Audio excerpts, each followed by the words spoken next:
I'm Jason Sylvia, and this is the Creative Capital Show. A show about creative people and how those creative people turn into entrepreneurs by taking their creativity and turning it into a business and facing all the trials and tribulations along the way.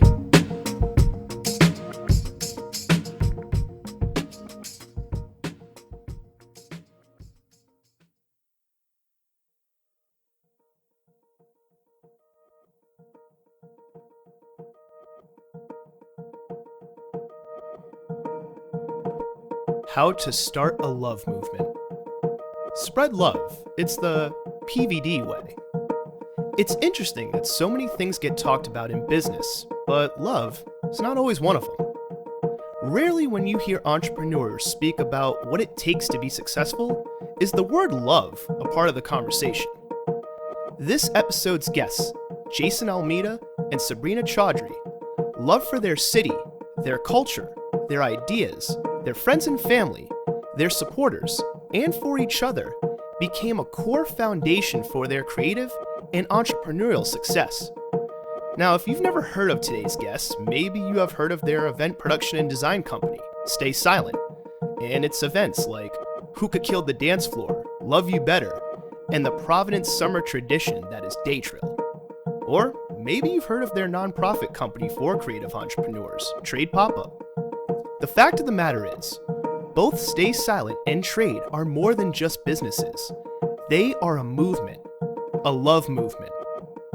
In this episode, I talked to Jay and Sabrina about their start in event production, how they were doing social media marketing before it became a business term, how fulfilling your own needs can become a business model, the importance of trusting yourself and your ideas, putting the spotlight on the people around you rather than yourself, invisible ways your business can grow, the difficulties and importance of funding and infrastructure, what happens when personal and business life blend together, moving from a place of excitement as a strategy, and doing all of this with an energy that values acceptance and treating everyone like family.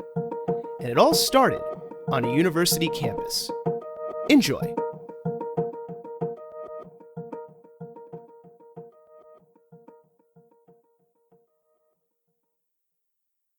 Idea of like the 80s like movie, right. Like teen movie nerds stuck in people's heads, and it's not like that and anymore. It's like a nerd is just you know your shit and you love your shit. And I actually think it's a huge compliment. For sure. Yes.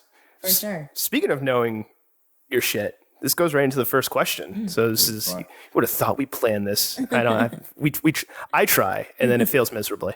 But Jay, with you being a DJ and your history with music, and then, Sabrina, you have a history in music as well, because I think I read somewhere you went to a summer camp at Brown and was reciting JayZ lyrics. Very young. Big fact. That's my background in music. How integral has music been interweaved in both like your personal and professional lives?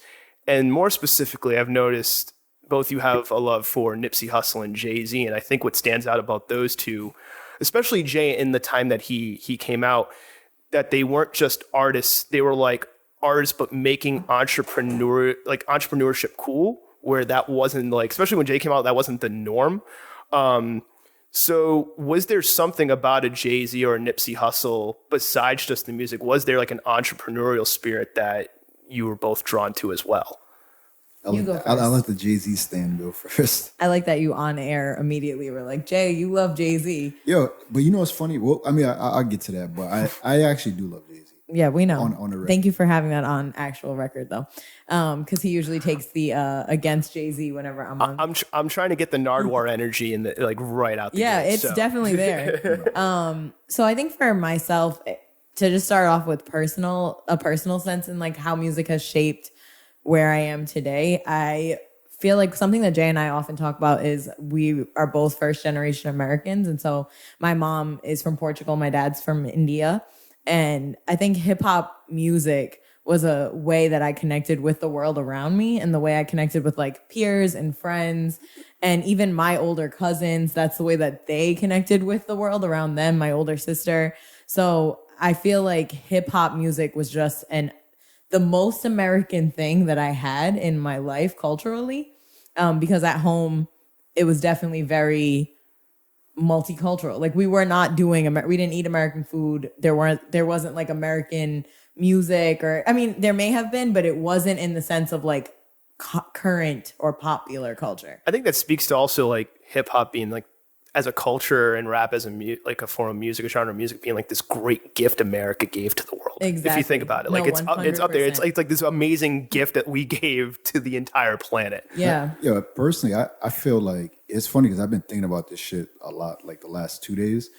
But I look at, so I think hip hop is more of an attitude than it is about the music. So like think about like, hip hop's like 50 years old now, right? And at this point, it's like, we've had many iterations of like what hip hop sounds like. And for me, like I'm thinking, I had like a few months ago, I was like, how much longer could hip hop music sound the way it does? Dominate. Oh, that too, yeah. Culture. Like, cause you think about like these cycles of like, like soul music has its run, R&B, disco, like whatever. All these different genres have had their run. And I'm like, like when does that happen for hip hop? When does something new come?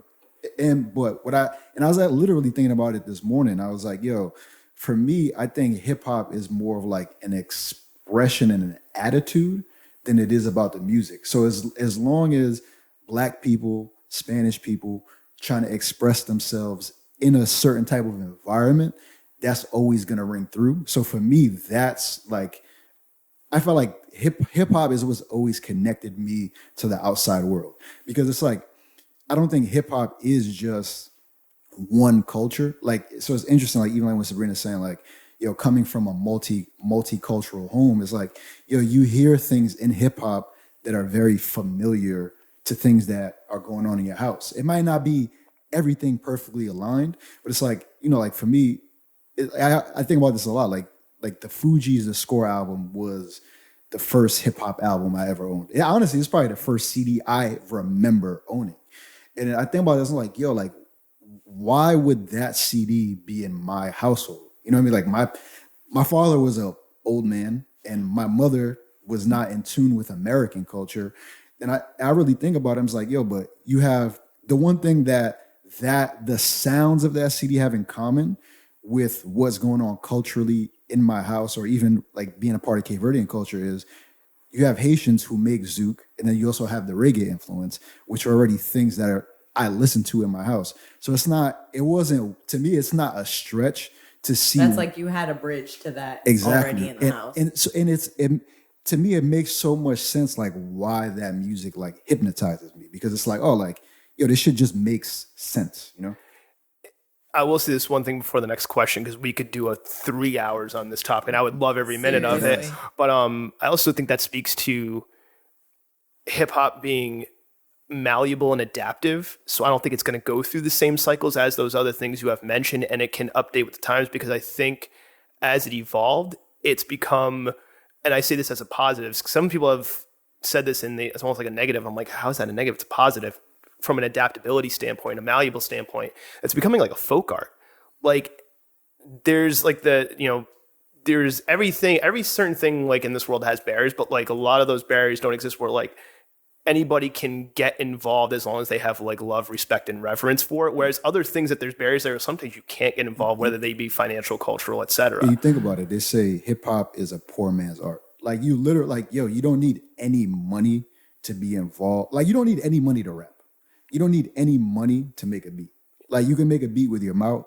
You can make a beat with the table and rap whatever comes to you. Like you don't need to go buy a guitar, buy a piano. So like there is no barrier for entry. Like exactly. And everyone's got a story to tell. Mm-hmm. Like every person probably has a personal story there. And if you can do it in a way that's creative, you can be a part of it. So again, I would say it's like a very malleable and adaptive. And that's why I think it'll just keep going. Maybe not the dominant thing, but I don't think it'll like have a time and then go away. I think that makes it stand out. I think it will dominate though. Forever? Forever. Because I think when you think about it as an attitude, like as long as people continue to be honest about their environment, where they're coming, like that's what hip hop represents. And that speaks to the, like it's malleable and adaptive. The folk art portion. The folk art portion of it, yeah. So you were talking about your connections to the music. I want to get into the connection you both have with each other. And specifically, and feel free if there's anything I have in my notes, my questions that are inaccurate, feel free to correct me and call me out on it.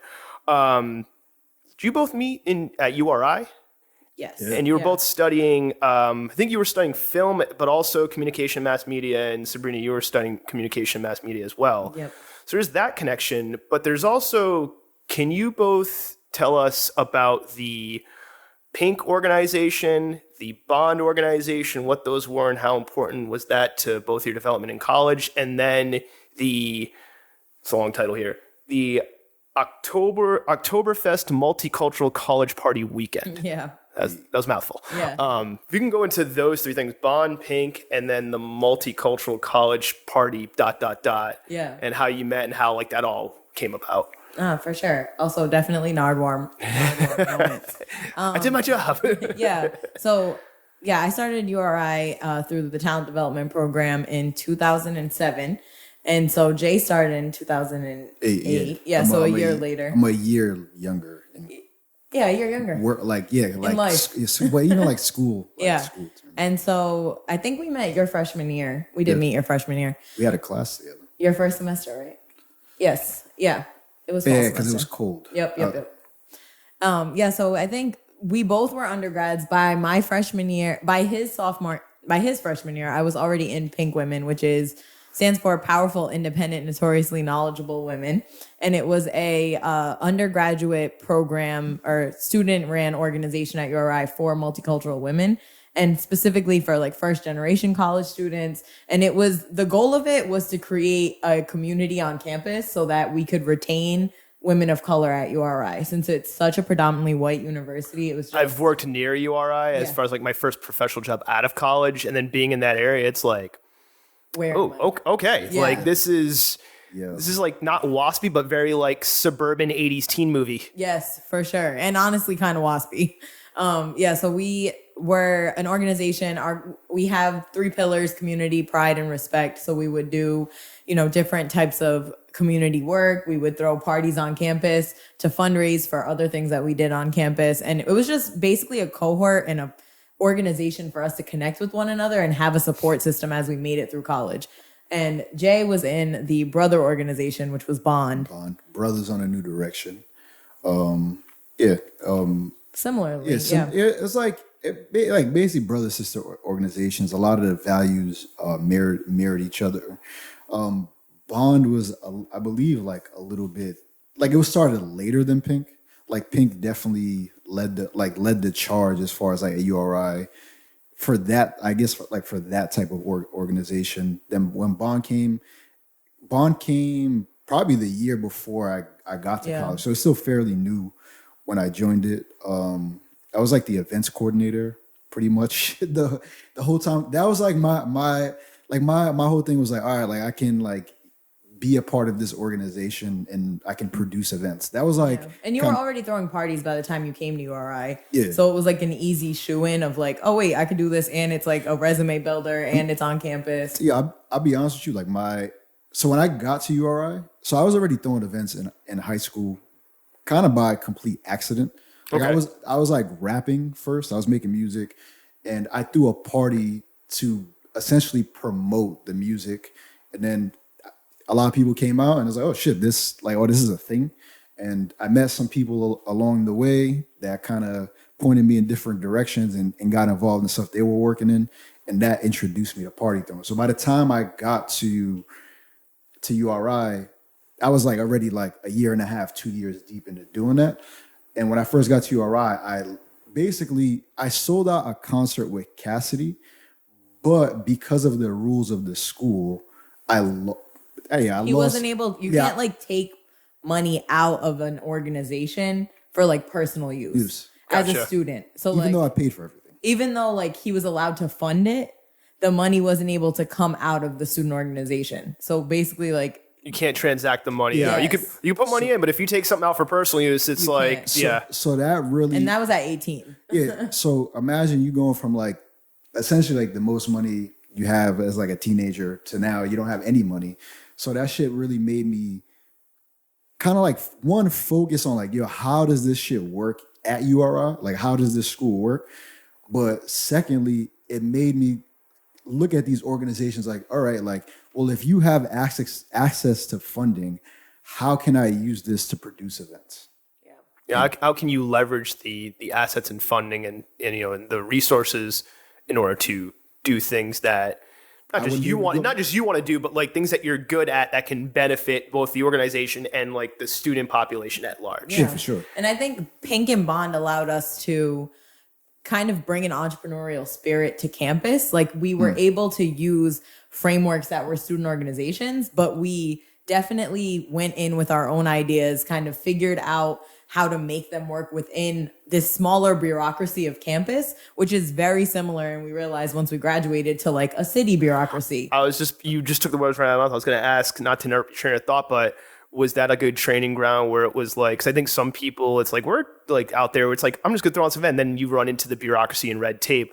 Do you think that was good that you ran into the bureaucracy on like, not super small, but a smaller scale? It's like, oh, this is, now when you want to do it later on, like you're going to have to probably deal with similar things, maybe not the exact same way, but similar bureaucracy and red tape. Yeah, 100%. I think both of us went onto campus. Whenever we had an idea, we just tried it. And campus life, the makeup of leadership on campus, very similar to many cities, predominantly white, older demographic, disconnected. To be fair, I just don't have experience with campus life at all because I went to a technical trade school. So I'm just like, so this is all like, I see it from other people's perspective too, which I find interesting. The way I put it, I think Sabrina hit it on the head. Honestly, like the way I would phrase it is any problem that you deal with in the quote unquote real world, like outside of the campus lines, you're going to deal with those same exact problems on campus because all it is a reflection of like what's going on in the world. So like even like us, like Sabrina saying, like us becoming entrepreneurs, I think is more so because of the systems and by design. Like we were forced to be that because you think about it, it's like the organizations that we're in, they're not, I mean, till this day, they're not really funded. Like, I joined Student Senate because of what happened to me early at URI, just to figure out how school worked, right? Just a point of clarification, when you say the organizations, you're not referring to Pink and Bond. Or are you? Okay, I didn't know if they were like other organizations or like within the ones you were in as well. Okay. There's an umbrella and we were all multicultural student organizations. Okay, gotcha. So Pink Bond, SASA, a bunch of different, they're Cape Verdean Student Association. Latin American Student Association. So there was like a plethora of multicultural organizations that were under our own umbrella at campus. Gotcha. And we were severely underfunded compared to all of the other student organizations, from the Quidditch Club to Greek Life. Like our funding numbers were severely lower. Like like life.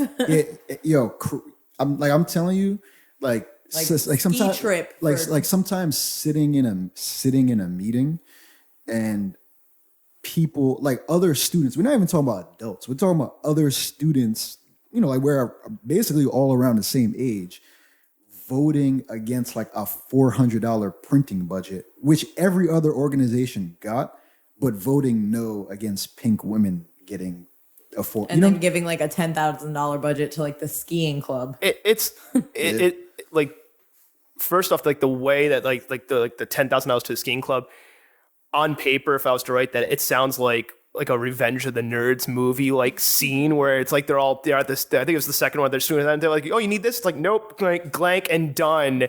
But like, and you think like, oh, it's a movie, that doesn't happen. And then it's like, no, it does happen. It's just not in the archetype that they put in that movie, but the shit happens. Yeah. But too, to think about it, like even to get back to what you were saying about like Oktoberfest. So yeah, how did it lead to that, or what led up to that? Like all of that stuff is reactionary. Like the same thing that Sabrina's talking about is like this entrepreneurial spirit. Like it's having to make a way when the system is not there for us. It's a reaction to our environment. So now you look at something like Oktoberfest, us as multicultural students, the biggest thing that connected us was having these parties on Thursday, mostly on Thursdays. They'd be in the student union. And this is like, like 500-600 deep. And this is where, this is what our culture was on campus. We didn't have any bars that we went to. Like we weren't really. The programming that the school was bringing was not for us. And I was going to say, I've been around the URI. It doesn't seem like there's many bars or things out there to go to in general, let alone like you know, you're a person of color. yeah. And yeah. So for us, a lot of the things that, and this is like kind of pre-social media. So you have Facebook, but there's no Instagram. It's not the way it is today. Twitter is like still a thing, but so you have people who like they're aware of like the HBCU culture and like homecoming weekends, and you know we have like a lot of friends who would go to Philly or who would go to Howard homecoming. So for us, it was like, yo, so we're here, or even like UMass Blackout Weekend, which is like 2 hours away. We're like, yo, why are people from here on the weekend going away for a whole weekend to a whole nother state and then coming back? Like, why can't we and have also, that? That's so inaccessible. Like there were some students that could do that, but not majority of us everybody. work jobs in Providence on the weekends. So was that, or could you say that, you know, besides the education you were getting like on paper, as far as what you were studying, you were getting a second education in being an entrepreneur, dealing with red tape, but then also did it maybe give you both like an aha moment or a light of like, oh, there's a need? Because a lot of good entrepreneurs, a lot of good businesses, they find a problem. It's like, how can we solve that problem and service other people? Did it give you both that aha moment? Like, oh, if there's a need here in this microcosm that is school, will there be a need at large? It wasn't for me an aha moment because it was my need. Gotcha. So it's more personal. Like, hey, I want this need filled. Yeah. I mean, for us, it was like, we were the ones that weren't being thought of on campus and we knew we could do it. So we just started doing it. Like, it was just one of those things where by our junior year, that's when we started. By your junior year, I think we started Oktoberfest. 2010. 2010, yeah, your junior year. So I think by that point, we had seen every year Greek Week is a whole week of Greek programming for all of the majority white fraternities and sororities on campus. They're funded by partially funded by stuff at the school. Oh no, it's Panhell gets they get funding from the school and other outside resources. The campus is inundated by their programming for a week, and our version of that for multicultural, like, what was it? We used to have 1 week that was like diversity week. Yeah. And it was just comparatively, there was no entertainment attached to it. It was very educational, which is important, but it's also like, where are these students? Where are we? Where am I going to express or feel anything connecting me to this campus? So we started throwing Oktoberfest basically as a reaction to that, where we're like, we want to do 4 days of parties. And this was, I think, a point where we recognized like, we're going to have to fight for entertainment for ourselves, because it gets looked at as like, well, why do you need a party? Like, parties were like looked down upon, and it's like, you need to do. They still are. Yeah, it's like our organizations were really tied to like community serve, and we should be doing community service. We should be doing educational programming. You should also have entertainment too. Like, you also need to like enjoy yourself, and not dance. Life's not about work. And be like, a 19-year-old. Yeah, and like no one goes to the Greek fraternities and are like, hey y'all, you've been drunk for a month. Like, make sure you do your community service. It's like everything's in tandem. And so with us, we definitely recognized that weight was really heavy, and we were going to have to fight to why 4 days of parties. And it's changed a lot since we were there. You know, the party portion of it may not be as strong anymore, but for us, the party portion was the largest part of it. No, for sure. So I think that I'm going to jump to a different question, because I think it segues beautifully. Can you both tell me about the experience, kind of jumping forward a little bit, but I think this question makes sense, of putting on, and I wonder if this could be considered the first day troll or not, maybe from, it's like, is this really canon, quote unquote? I'm doing air quotes if nobody can see what the hell I'm doing. The Jam Rockefeller.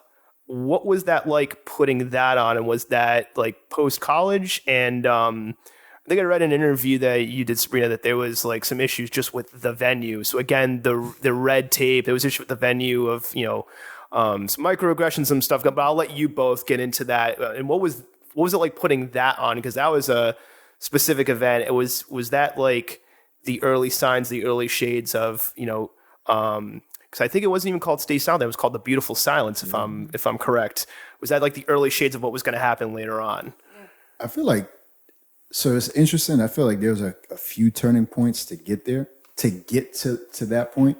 So like Oktoberfest is pre-Beautiful Silence, which later becomes Stay Silent. Yep.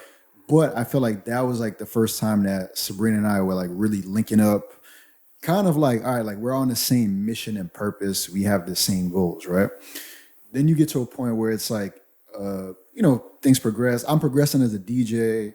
Sabrina's like basically on the way to graduation, and then you go to New York. So our life experiences become very different. So now it's like we've created this thing in college with the Oktoberfest, but now, you graduate and it's like, oh shit, like what we were doing in college is not even reflective of what's happening in the city. So like the city has its own thing going on, and we're not feeling fulfilled here by what's going on. And, so we start having a lot of conversations, because even at that time, myself and my partner Stan, we were doing this thing called Block Stars. Where this is like 2011. So goes back to like the needs not being met, it seems like. Yeah. So, and at that point, it's like, me and Sabrina is already working on Oktoberfest and all these things through URI. And, now it's like, with my partner Stan, I'm like, she seems to have some really dope ideas. Like, let's see how we can work together. So whatever, like Sabrina will come in and, helping with different projects, or like bringing like a different details to life. But even that, I feel like looking back was not like the appropriate vehicle. So we're starting to have other conversations like, like this is one thing, but we have a whole different idea of like what we can build on. So you get to the point of like, like meeting in her fucking parents' house and like, going back and forth and like talking about stuff. And I feel like that's what led, I feel like that is what led to Jamrock, like being like, like how can we bring music outside of the nightclub space? Because at that point, the only thing that was going on was like you could only go to a club from 10 to 2. Like to paint the landscape, there weren't day parties, there weren't brunches, there was none of that. There was an alternative, and there wasn't needs being met. And not to cut you off, Sabrina, but it seems like that needs not being met is I'm going to borrow a pro wrestling term, but if I'm going to use it as a positive, it's why you decided to go into business for yourselves, essentially, because you're seeing things aren't being met, your needs aren't being met. It's like, well, let's create it. Mm-hmm. Yeah, and it definitely, again, like was never a strategy. Never intentional in terms of like meeting a need for a bigger community. It was always meeting our own needs. That was going to be my next question, actually. As selfish as it may sound in like hindsight, I know it's not, because I know that the best way for me to create and to kind of fulfill my purpose is to meet my needs. And then from there, we can grow a community. We can see, because I know what I'm looking for. I know what I need in order to feel good in a space.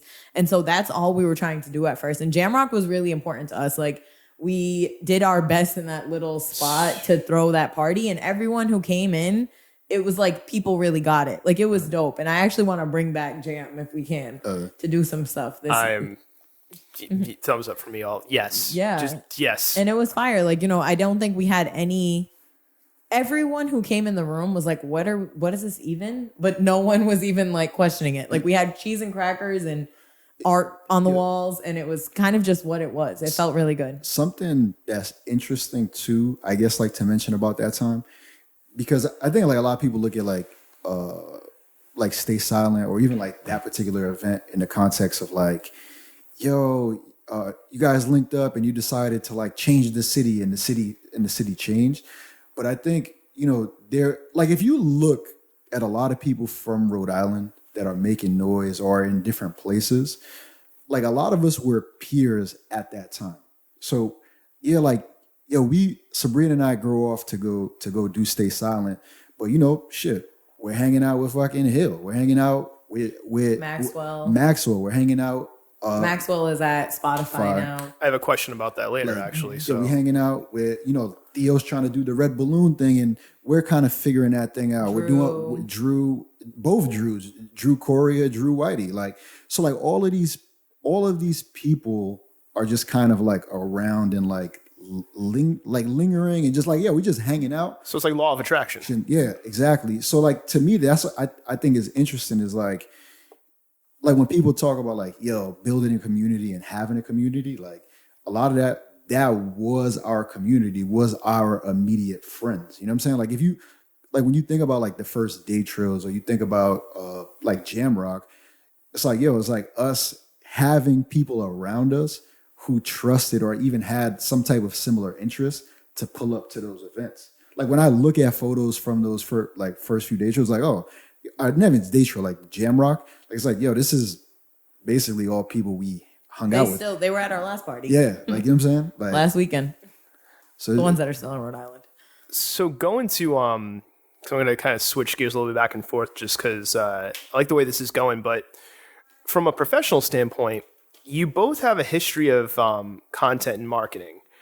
Jay, I know you worked with Expressions for a long time, and you did a lot with their content and marketing, growing their social media, the sneaker, I think it was like a sneaker ticketing system, and then also an interview series where you interviewed, sneaker experts, people like Frank the Butcher. So you had that going on, working for Expressions, like working under a company. And then at the same time, Sabrina, you have a history of doing like freelance marketing and, working for various clothing brands, I think you did some work with 3-6 Mafia, if I'm not mistaken. So the reason why I'm bringing this up is that you both have a history of working with content and marketing. What drew you both to that versus like other things that you can do depending on what you studied in school, right? And then what difficulties or what things did you encounter where you have to tell somebody else's story? Like you're working for Expressions, so you have to like keep in line with Expressions, and you're working under a larger company. And then Sabrina, you're working freelance, which is a different beast. And I would love to get like kind of the compare and contrast between the two. But even as freelance, like you have the freedom of freelance work, but you're still having to like meet with clients and still tell their story. So how are you able to do that? Like getting into content and marketing, telling other people's stories effectively, and then what were the compare and contrast, like pros and cons of doing this under a big company versus like being a freelance worker? Yeah, honestly. Great question. Yeah, really great question. I would say, first of all, though, Sabrina taught me that whole game, kind of like, I don't know. It's interesting because obviously I've always produced events or been involved in I didn't even know it was called content back then. It was like, yeah, we just doing shit. Like, oh, there's this term for this thing I'm doing, like, and I can make money off of it. I get posters and flyers designed. But as far as like even like freelance or like doing like digital marketing, I know like Sabrina, like when she was in New York, kind of was like in that whole space, and I let her speak to that. But it's like, yo, she going out there figuring that out, and it's like, oh, yo, this is how this works, and then I bet I'm gonna try this. You know what I'm saying? So I'll let you speak to like start first. Yeah, speak to the New York shit. Well, yeah, I think so. What drew me to marketing? I think again, I don't know if I've ever sat down and strategized any decision I've made in my life. It's 100% off of feeling and off of trying something and just trusting that that what's coming from me will be good. I don't even know how to explain that in other language. So like on campus, the reason I chose communication studies, I first chose business because I knew that at some point I wanted to work for myself. But I think that just comes from entrepreneurial spirit. My father was an entrepreneur, and a lot of members of my family are entrepreneurs. And so I'm just used to that immigrant spirit of hustle and kind of making a way for yourself. And I honestly, that's the only version of a life that I saw for myself growing up. I just never even envisioned something different. So I think I never made a decision to go into marketing. It was just taking statistics and business was too difficult. So I was like, I'm going to do communication studies because I don't have to take stats in order to graduate. So I ended up switching to communication studies. I always felt really strong in my ability to communicate. And I think that's what made me like content and marketing is just, if I can write it, if I can design it, if I could speak to something, that's where I feel the most comfortable. And that's how I got into that field. And like Jay said, once I went to New York for an internship, I did a program called WEEN, which is the Women in Empowerment Entertainment Network. And it was a multicultural program for Black and brown women that were interested in being in like the entertainment field. And when I went there, I ended up getting an internship with Pastry Shoe Company with Angela and Vanessa Simmons. And basically, I think it was just the right time. It was 2010. Going into 2011, I was 21 years old. You understand the internet? Yeah, you know the internet, so just like figure it out. And there weren't roles even at major companies at that time, from Def Jam to Warner Brothers. We're making the rules. There I'm were just no thinking roles. of somebody in an office like, wait, you know what a JPEG file is? Yeah. You do this thing now. Seriously. And so, you now run all photos and media. and a lot of it was just that. It was like, okay, so I feel comfortable about my writing skills. I feel comfortable in my speaking skills. I have good taste. So I can probably do this. And that's how I figured it out. And then I just bet on myself over and over again because of strenuous circumstances. My dad didn't want me to live in New York anymore because he was an overbearing immigrant ass dad.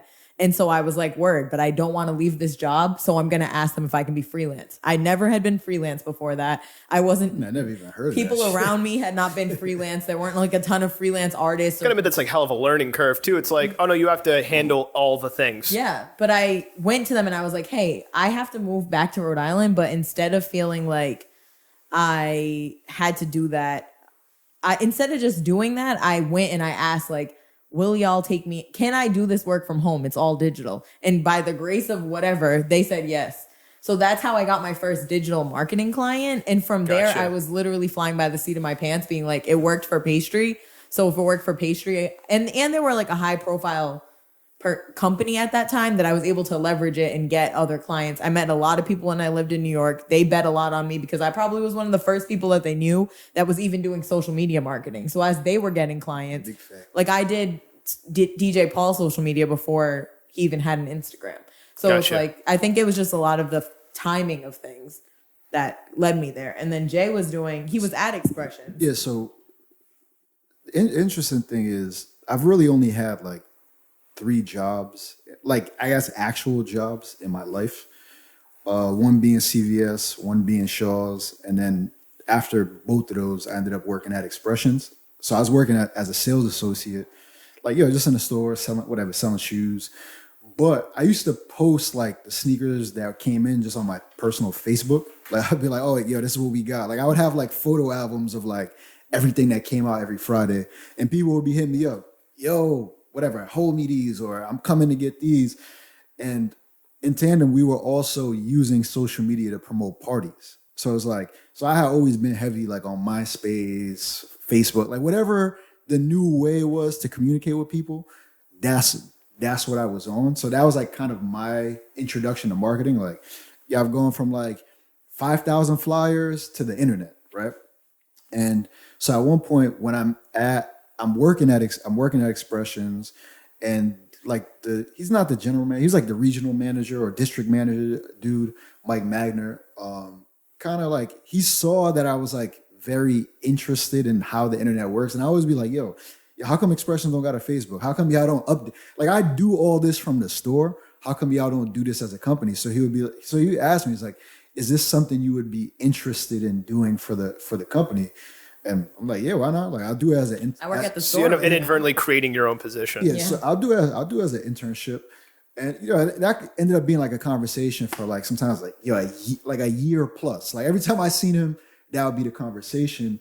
Until one day he was like, the owner Todd, he wants to meet you. We're about to go to this trade show. I ended up meeting Todd. First day I meet Todd, he's like, like whatever, we hit it off. Like he's a black dude. We're talking, going back and forth, explaining to him what I think the company could be doing on the internet. And he was like, we're going to this trade show in Las Vegas, like next week. You wanna come? Was it Magic or? Yeah, Magic. So and at 21, that's like what in the hell? So like to me, like mind you, we had class. Like I had class still. So I'm like, bet, I'm going. So I go to Las Vegas.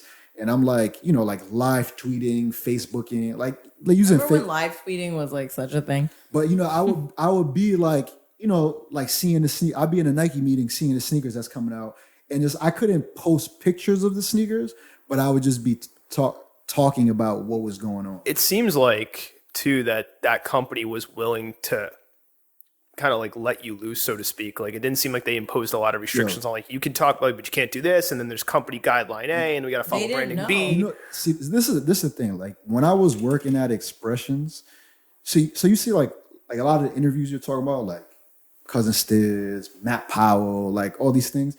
Those were more so like passion projects, and I think they understood if we want to keep him happy and what he's doing, like, yeah, we're not really paying this guy that much, but if we let him do some of this stuff, then he'll just shut up.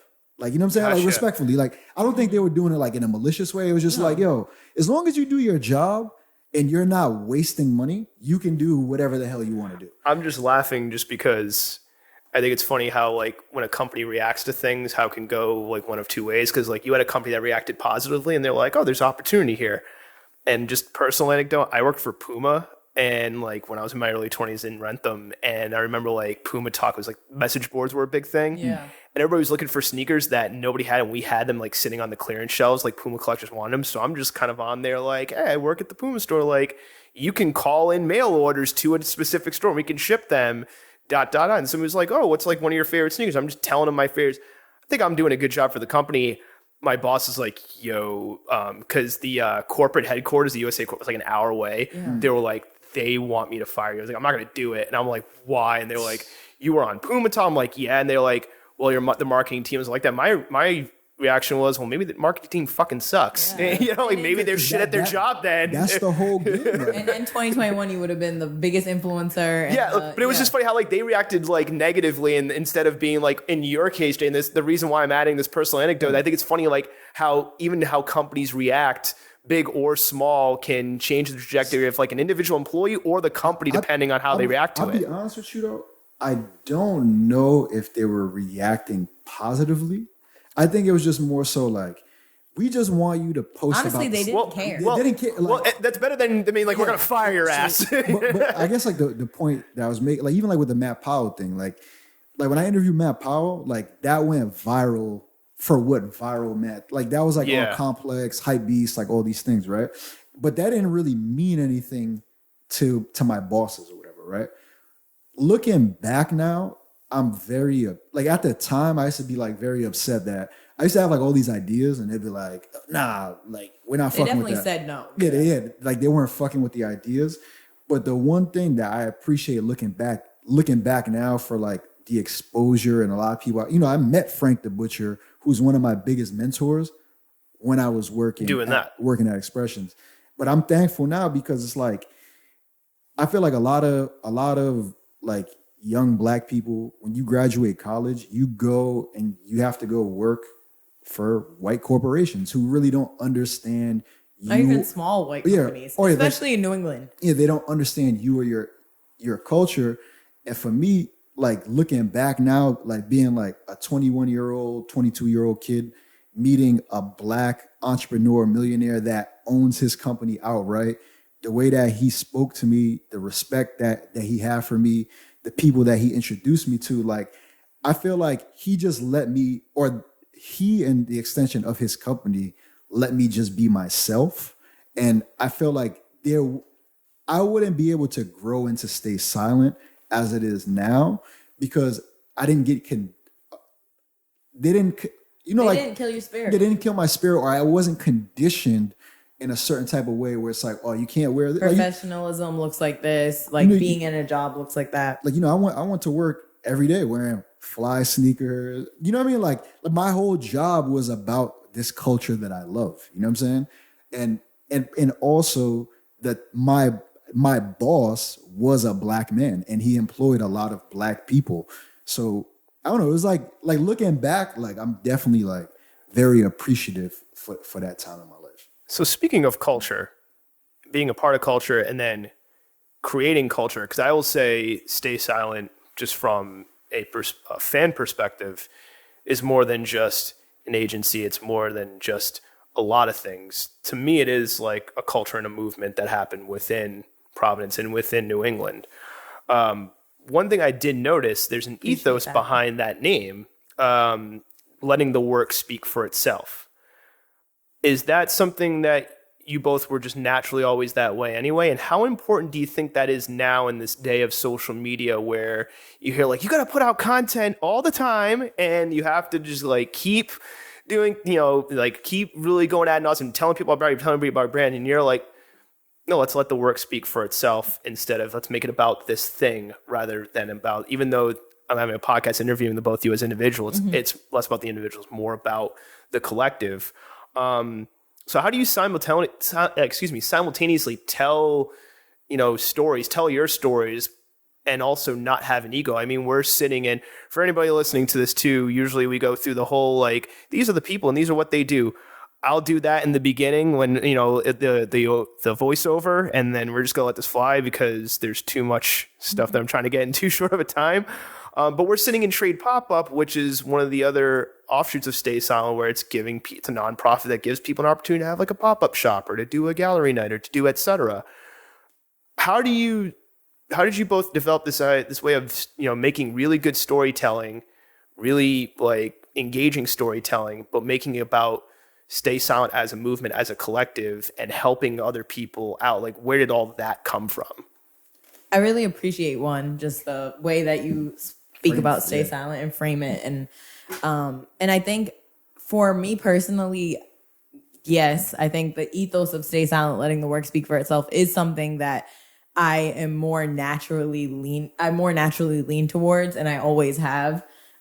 Just in terms of the way that I move in the world, I'm not necessarily a speak about it person. So even like living in New York, working with certain clients at a super young age, like I was never braggadocious, or I didn't let the stature of a position like mean more than the work I did for the position. And even at that time, when we started Stay Silent, we felt like social media was already like very showy, and that it was empty in a way because you really didn't know where things came from or how things, what they really meant. It's like a lot of things look good, but what is it built on? What does it feel like? And how do we build it past aesthetics on such a 2D platform? And so for me individually, I think that's just an ethos that I subscribe to. But in Stay Silent, I will just speak quickly about how I feel about it.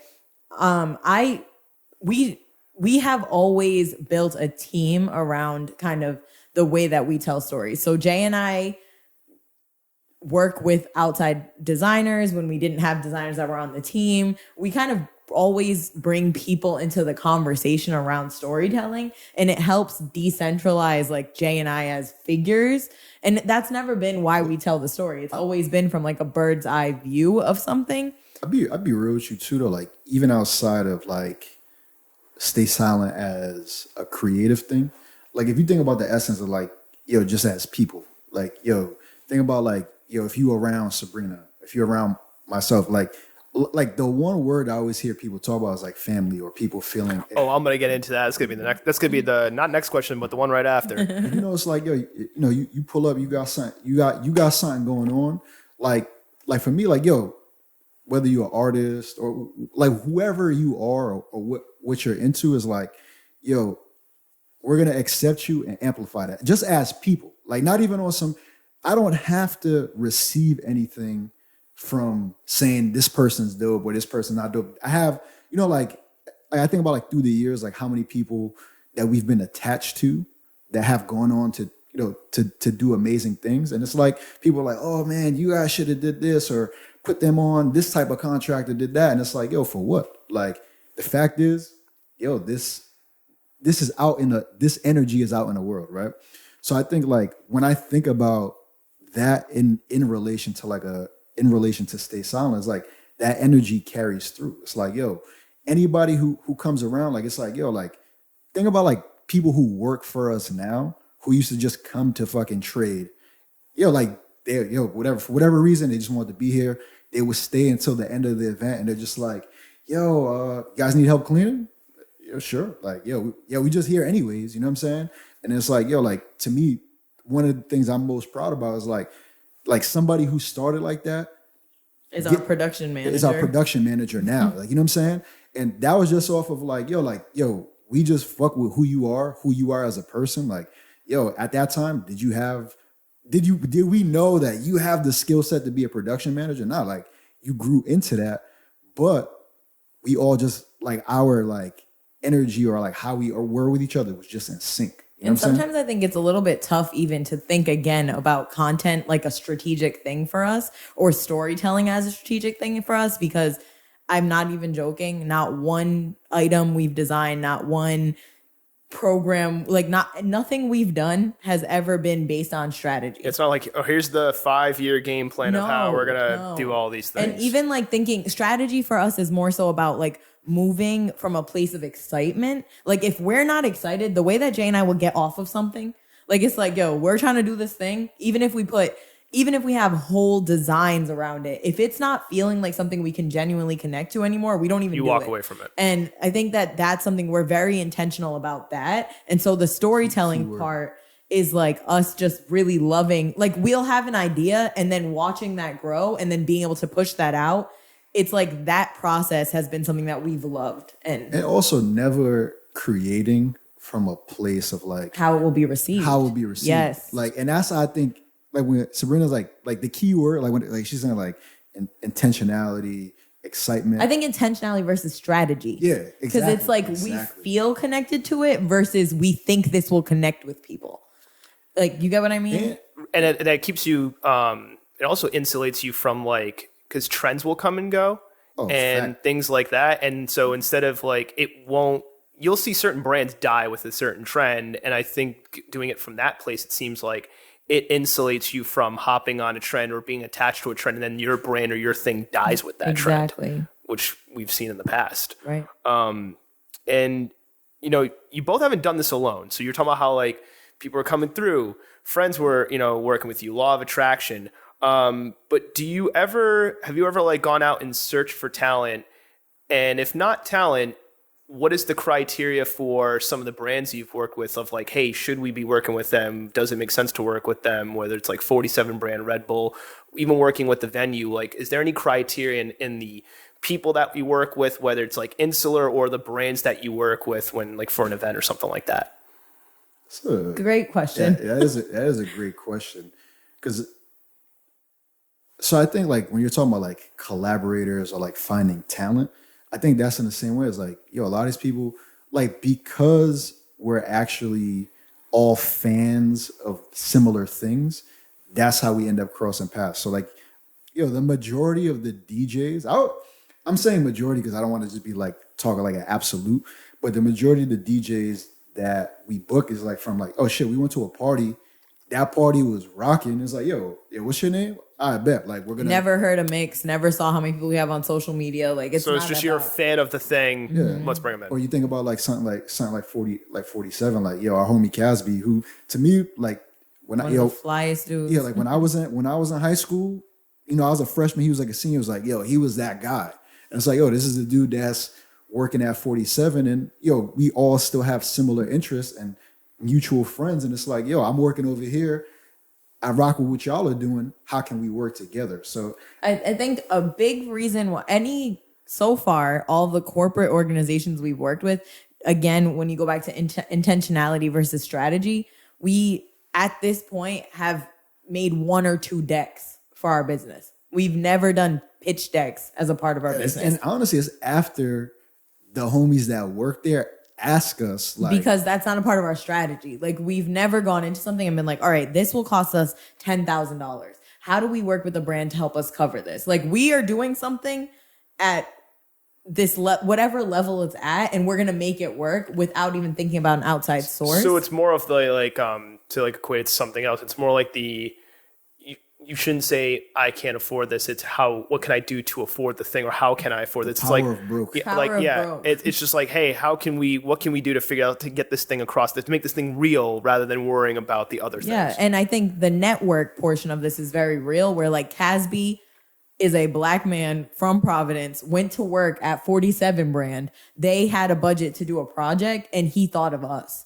We may have never thought of ourselves at that point as storytellers in that way, but doing that project showed us that we are. Same thing with our homie Breck at Red Bull. He sees us as a partner that could benefit Red Bull and reached out to us. It's another Black man from Boston that's doing that's in this role. So I think it's very telling to say that when these larger corporations that are based in New England are tapping in or doing projects that seem interesting, it's like, it's probably because somebody got onto their side and was able to do what y'all were both talking about in your own positions at corporations, where it was like somebody convinced somebody that they should let us in the room. Yeah.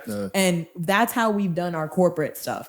Any of the venues, it's 100% off of respect. If you respect what we do, you respect our audience, we are interested in working with you, whether you're a 10-person cafe or you're a large 1,500-person venue.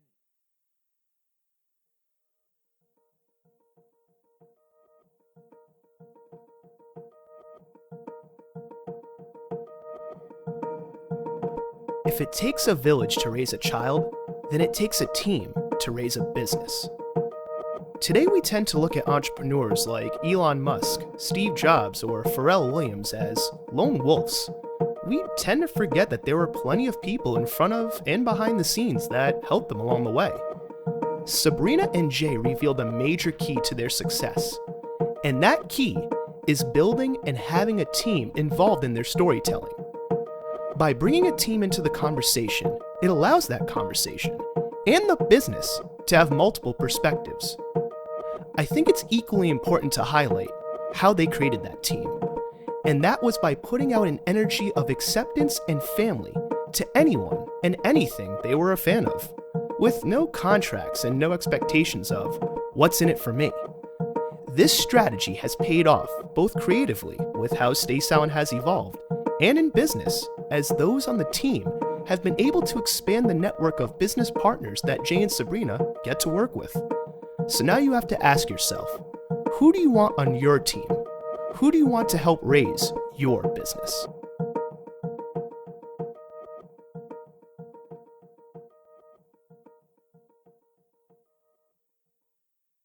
Has there ever been a relationship, a venue, a brand where, you don't have to mention them, specifically, but like names. that like it went south, and did you recognize it right away, or was it so rare that it was like, okay, if this ever happens again, now we know the red flags? Like, how did you both handle that? I think it's more common than not. Yeah, it's happened a lot. It's happened a lot. I think there's varying degrees to it. Like, I think there, and I think that's also with how you respond to it. Mm-hmm. Like, because like there's some people that's like, yo, they're great people and they have good intentions, but they really just don't understand the perspective you're coming from. Then there's people we've worked with who are very intentional about, we're not fucking with what y'all doing. You can't do that. So it's like an ignorance versus malice. It's like somebody who just doesn't get it versus somebody who's like, no, I don't want you to do this thing. But like when you're talking about like the ignorance like versus malice thing, I think there's a thing that like with some like venues you work with, it's like, yo, if it's just embedded into how the thing is built. So like now that like, yo, we've built trade, we've built crib, like it's like, you know, you think about like in the beginning, like when you're trying to do like certain type of programs or certain types of events, it's like, well, what do we want this to be? Like a lot of venues that we've had to work with, they've never intentionally thought about hip hop programming with black and brown people. They didn't care. It's an afterthought. About that. This is going to lead perfectly into the next question, but finish that thought. Yeah, but it's an afterthought. You know what I'm saying? Yeah. Like they're not like, to them, it's like, yeah, like we're going to play hip hop because it makes money, not because we care about it. Like, and truthfully, a lot of venues that we have gone to in the past before we owned a venue, it's never been about, well, yo, we rock with what y'all do so much. So it's a line item. Yeah, it's like, yo, like you guys mean this. And I'll say with the exception of when Don King was at FET. Don was... And I would say everyone at Machines with Magnets. Yeah. But I think, like in my eyes, Machines with Magnets has been a venue that let us do us with zero restriction. But with that, really quick to just add to that, we've been doing programming for 9 years as Stay Silent / The Beautiful Silence. December of 2021 is 9 years. And so what that means is that Providence has changed immensely in the last 9 years. So our first venues, you know, we had friends that were promoting at clubs on the hill that were making $10,000 at a bar for a venue, and they're being called the N-word by the owner of that club. And that's with no cancellation. This is going to lead, keep going, because this is going to lead perfectly into the next statement and question I have. Yeah, so I think like, you know, that was the climate versus, and you know, we're getting text messages internally as like, a cohort of promoters, but that's not something that the internet or end users knew about. When they did, I don't even know if we felt like we had the option to not be in racist spaces. Like, I don't even know if I valued myself enough to be like, yo, it's not worth throwing this party more than it's worth being around, like being in this space. And now we definitely have always been, Jay and I have always been deliberate since the beginning of Stay Silent, where if you don't respect me and you don't respect this audience, I don't need this money. No, even if we really did need that money. And that's what's interesting is like, it's something I've been like, it's like obviously like now we own a venue, so yeah, we program our own space, right?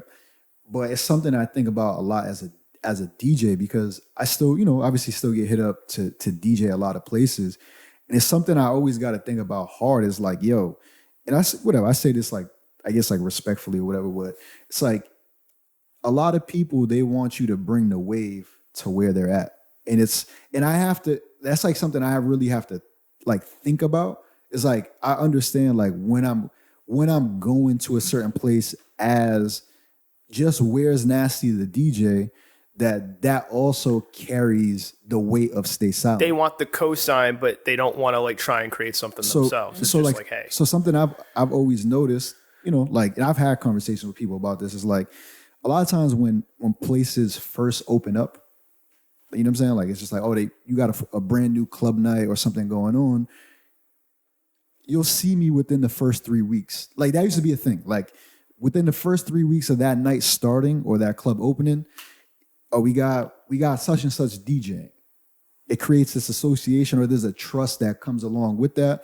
Then, as things build up, you might not see me back over there. So as I've become more like aware of that too, and also dealing with that in mostly spaces that are owned by like white people doing hip hop stuff, is like, I have to be very careful. You know what I'm saying? Like, it's like, yo, do I actually fuck with what you're doing? Do you actually fuck with me? Exactly. Or is this some other shit? So I think this leads perfectly into the next statement and the next question. And also, just clarification for anybody listening, I'm asking these questions, saying this from perspective of a fan and a nerdy white dude. So just putting that out there in case anybody's listening, no, I'm a nerdy white guy saying this, and I'm asking these questions. But one thing I noticed with, your events, your nights, your branding, your programming, whether it's, and want to make sure I got these correct. I don't have them jumbled in my brain. You got Activo, which is more like world music based, right? You have Love You Better, which is like the R&B night. You have, what was it? Activo, and there was Sugarcane. So actually, I'm sorry. Activo is more Latinx music based. Mm-hmm. Sugarcane's more world music based. You have the R&B night, which is Love You Better, and then you have Hookah Killed the Dance Floor, which I love the name of that because I feel it's the same way. It's just like, why is everything got to be a hookah bar? Mm-hmm. And I don't get the point of hookah. But it's still important. But and the reason why I'm saying all these things is that your programming and things do stand out, and it's great. Like I've come to like any event, and it always feels like I'm going to a friend's house party that just happens to be in like a really well run space with more expensive booze, and a better sound system, basically. But like that's like, I guess it's like two parts. Like, one, why isn't there more of that? Because you would think that that'd be more of a positive, right? Than like the, quote unquote, I guess like typical nightclubs or the hookah spots that killed the dance floor, hence the name. And there's a quote I think that you had from a Providence Monthly interview, Jay, where it said, "We want to show that hip hop program can be safe, fun, and is very necessary." You are an outlier. And it's like a very positive outlier. But the fact that this is an outlier is also a weird thing too, in the sense that like, why isn't there more of like the positive? Like, what makes you think that you stand out, and why don't you think there's more of that? Again, I think it's by design. Like, when you think about like a lot of stuff, is like, yo, I mean, we're not the first people of color to own spaces in Providence. You know what I'm saying? Shit, there's a whole street of them on Broad Street. Shouts to Miss B from Jovan's, and shouts to. So that's what I was about to get to, is like Don. Like, yo, when you think about like Broad Street, like, and to clarify, like when we say Hookah Killed the Dance Floor, is, to me, that's never a shot at what's going on on Broad Street. You know what I'm saying? Like, like to me, shit, I'm DJ. I DJ in those clubs too, and I think it is very necessary.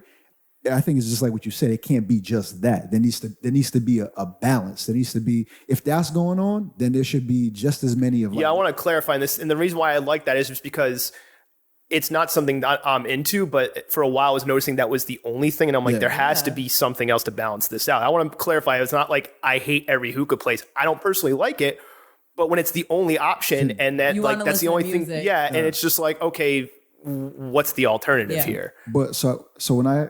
Like you look at like a Joe Vaughn's, it shot to Miss B and the people that ran that, like, that was a staple in hip hop in New England. You know what I'm saying? But at the same time, it's like, yo, shit, like it's expensive to run a space our size. Not to mention Joe Vaughn's was like, it's 3 times the size of Crib. Like, so Joe Vaughn's was a really, really big space. And then on top of that, like to answer your question about like why aren't there like more of that?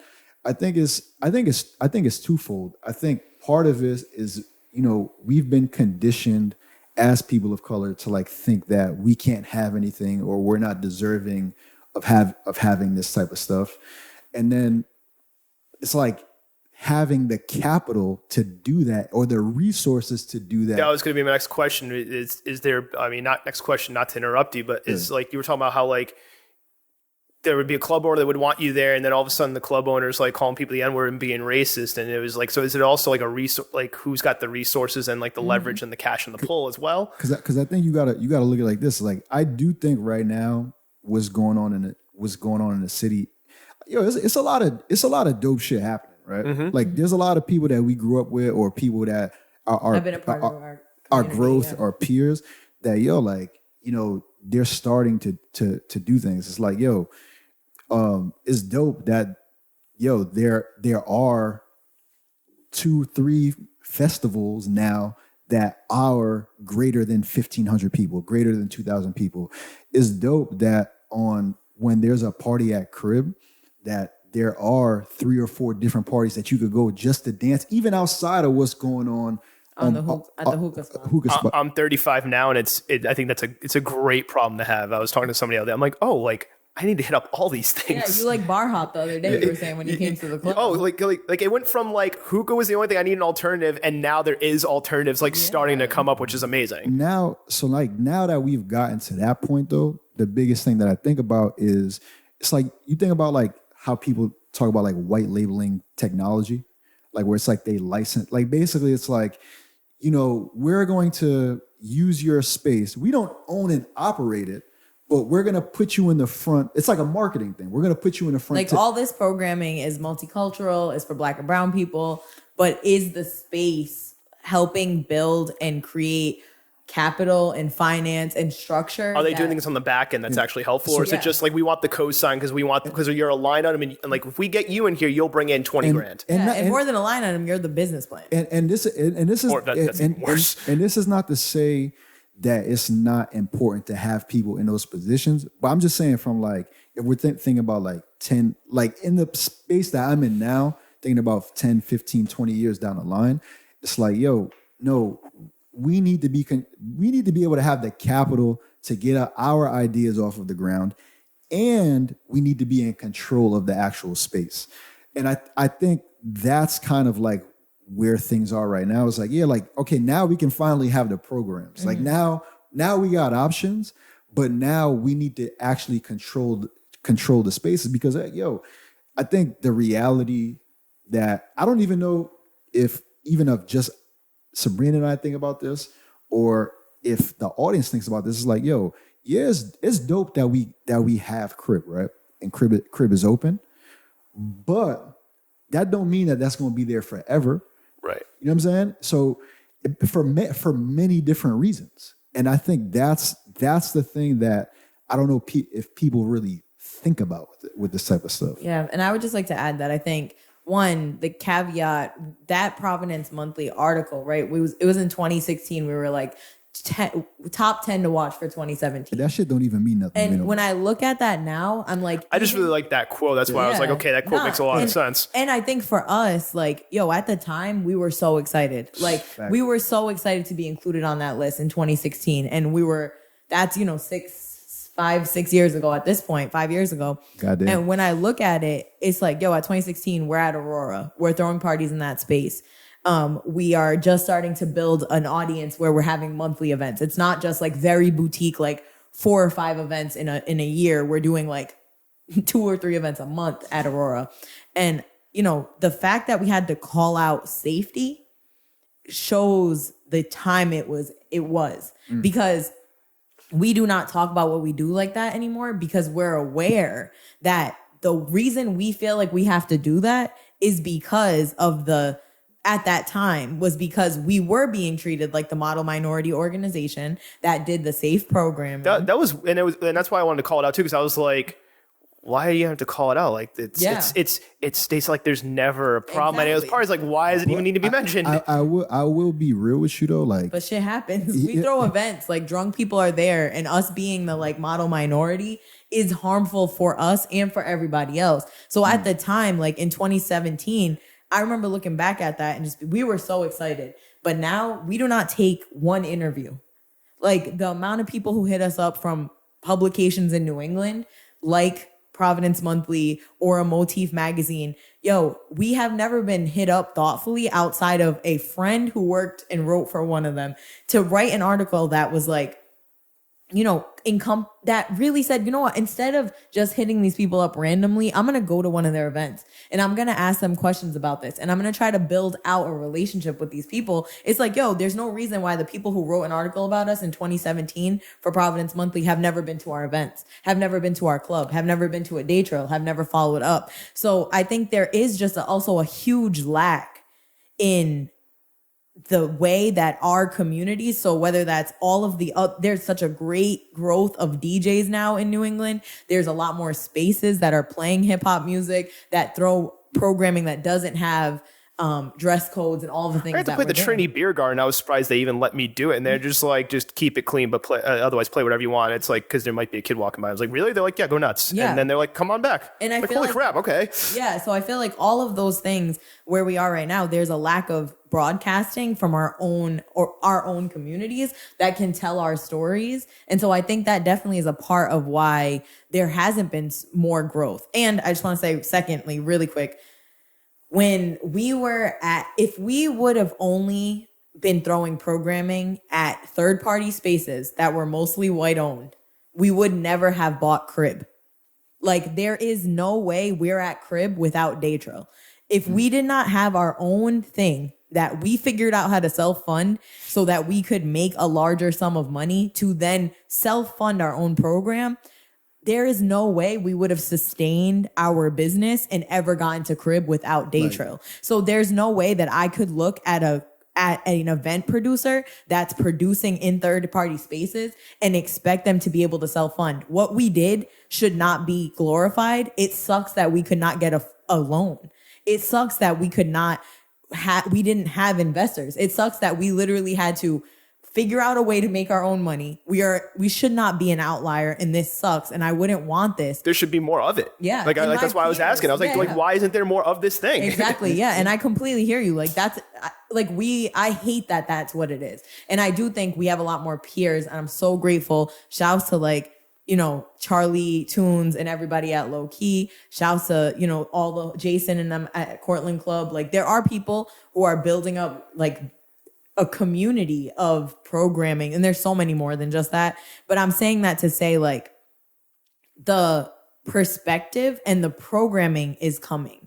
But now, like you said, the logistics and the back end and the business has to catch up. I hope it catches up. And thank you, not to interrupt, thank you again for doing this. And no problem. When you finish that thought, Jay, I have 3 questions. I'll keep them rapid fire if you want to keep the answers rapid fire, being respectful of your time. Yeah, that's cool. See, an interesting thing that happened recently, right? So everybody talks about like gentrification and all this shit. And so there's a corner store in my neighborhood This like it's been there my whole life. It was the neighborhood corner store from like when you were a little kid to now. Been there my whole life. Okay. For reference, if you're from Providence, I'm from East Side, Camp Street area, right? Okay. So black and white market. It hasn't always been called black and white market, but it's been there my whole life. As of 2 weeks ago, that will no longer be open, right? It's going to become a donut shop. And for me, like that shit kind of crushed my spirit, but it also put a lot of things in perspective. We have a lot of conversations about like, fuck gentrification or stop gentrification or like diversity and include, like whatever the buzzword of the year is, we those are conversations that people want, like myself and Stay Silent out at large to be a part of. And part of me is like, I don't know, structurally, like, a lot of shit has to change. Like, like even us, like we're in a space where like, we self-funded. We don't have money to fund other people's ideas at scale, right? So that's one thing within itself that needs to change. But also I do think our mindset as people needs to change on some shit where it's like, no, we're not expecting this because these people have shown time and time again that they're not going to do for us. That we're good enough when it's making money, but 2-3 months where it's not making money, hit the door, or one incident hit the door. Like we've had situations with many spaces where they have told us verbatim that we kept the lights on, and we're making like $800, but we've kept and we're paying the door person and we're paying a photographer, and they're like, oh my God, we made $12K at the bar and we made $800 at the door. It's interesting how COVID has shown that too, where like certain businesses were making money. And then all of a sudden like COVID happens and like 1 or 2 months of not making money. It's like, hey, business that was here for years making all this money, get the hell. I mean, that happened in Revival. Like they were in their spot and then all of a sudden COVID, from what I understand, COVID hit. I thought they owned that building, and then all of a sudden they're out of there. I was like, wait, what? I didn't realize they yeah. So anyway, sorry, just go along with that. But I do think like whatever, like people of color, that's something that we gotta continue to think about. It's like, it's time. Like right now, it's time. And what are we gonna do with that time? How can we support one another to get to a space of like more ownership? And I think to all of our white peers, it's like also the same question. It's like, how can you support kind of those conversations? But for me, it's like, how do you bring them up and how do you keep moving? Me personally, I'm not even on that. Like, it's like, if you find it within yourself as a white peer, as a white ally, and you have the resource to help, cool, do that. If you own these venues, like there's a lot of. But us as a community, like when I saw that corner store go out of business, I've seen and known a lot of people that have done and made a lot of money in the community, right? So it's like you think about it's like Crib or what was formerly Tantric is an extension of my community and what was going on in my community, and the person who owned that was a man of color who's also our partner, and a lot of people offered him a lot more money for that business, but he went with us. He went with us, and I commend that. And I always think about, so like when Sabrina mentioned Joe Vaughn's, I always think about one night, and at the time I didn't really understand, like 22 years old, 23 years old, I really didn't understand what the hell this lady's talking about. We're doing a New Year's party. And she asked me and my boy J-Tex that we were throwing a lot of parties with the time. She's like, how come y'all don't just buy this? And I was like, the building. She was older at the time. She was just over it. Like, she's just like, I've been doing this for a long time. I don't want to do this. And I had no concept of that's possible at that time. So when I say like, what are we gonna do about it? You know what I'm saying? Or what are we gonna take to our old hand? I just hope that like now, like, I understand what she was asking. I'm 31 now, right? I just hope that you have a different perspective. Yeah, like I hope that somebody but I was also looking at her as like however old she was. She was a lot older than us, right? But I think about it where it's like we're 31 years old, 32 years old, right? If there's somebody who's 25 right now or 21 right now who feels like they can relate to us more because of like the proximity and age, or that they can speak to us, it's like, yo, like I just hope that it just looks like it's possible. Art of the possible. If you can show it's possible, then like now it's like, well, that person did it, and like that person is either my age or they look like me or I look like them and they do it. So it's like now I can do it. But then also it's like if they could take it to one level, I can maybe then take it, that person could see it and take it to another level that's higher. And then it's like an effect of it keeps 100%. building on each other. Yeah. That also ties back to your Nipsey and Hove question. Yeah, We the didn't entrepreneurial answer it spirit. directly, but 100%. It was like I heard them. And every time I listen to Hove, I'm like, you made this album for me. Like, we're setting up for Day Trail, and I'm literally listening to a song, and I'm like, this is what we're doing. Like, I got to talk to you, like, not on air, but off air, about. It was just interesting. Like, I was in Brooklyn yesterday. I was listening to JayZ as I was driving around, and some of the other artists I was listening to, and I was like, we got to talk about this after. Yeah. We got to talk about this. Speaking of Day Trail, Day Trail in of itself started in a parking lot in Fett, and now it's in India Point Park, where it's like thousands of people, thousands plural. I said that right, ladies and gentlemen, if you've never been to one, right? Multiple food trucks. Stage on the level of like a huge concert festival, right? With like LED lighting cues and all this stuff. And I remember going and seeing like all the trucks coming in and out and just all the security and all this logistics. And then you both put out like a cost breakdown of like how much everything costs and just like all the logistics and all the back end. And I think that was great that you did that. And that shows like what it takes to put on Day Trail, like, you know, whether it was the smaller version at FET versus now. Besides Day Trail, what do you think are some of the non-creative, we were talking about logistics in the back end, right? And how that's important too. What do you think, besides cost and those things, what do you think there are things that people, young, old, you know, regardless of if they're into like the entertainment side, if they're into like, hey, I want to do my own business, what do you think they don't see? Whether it's with what you both do or just things that you've seen in general where like people think it's like this and it's like, you know, it's not. I think it's a lot of scheduling and a lot of time management, and especially in creative fields, this is a lot more regulated and scheduled than I think people think it is. So if I want free time, I fight for free time, or I carve out free time. It's not something that I just like have because I work for myself.